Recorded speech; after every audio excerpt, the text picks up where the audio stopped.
Magandang umaga mga kabayan, tara magtanim ng luya sa ating garden, sa small garden. Yan, itong luya binili ko lang to sa market, tapos nag sprout na siya. Yan, baby sprout. Tapos itanim lang natin siya sa yan, dito sa lupa, maliit na lupa. Yan, tapos magiging ganyan na siya. Yan, nakita niyo, green pa siya, baby pa siya.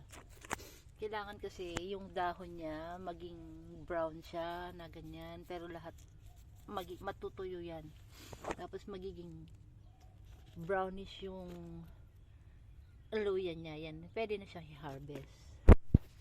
So ito maliit pa siya, green pa.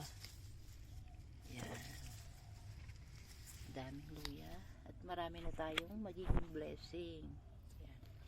Okay, blessing ng Panginoon. Happy planting guys. Yan, yan na siya.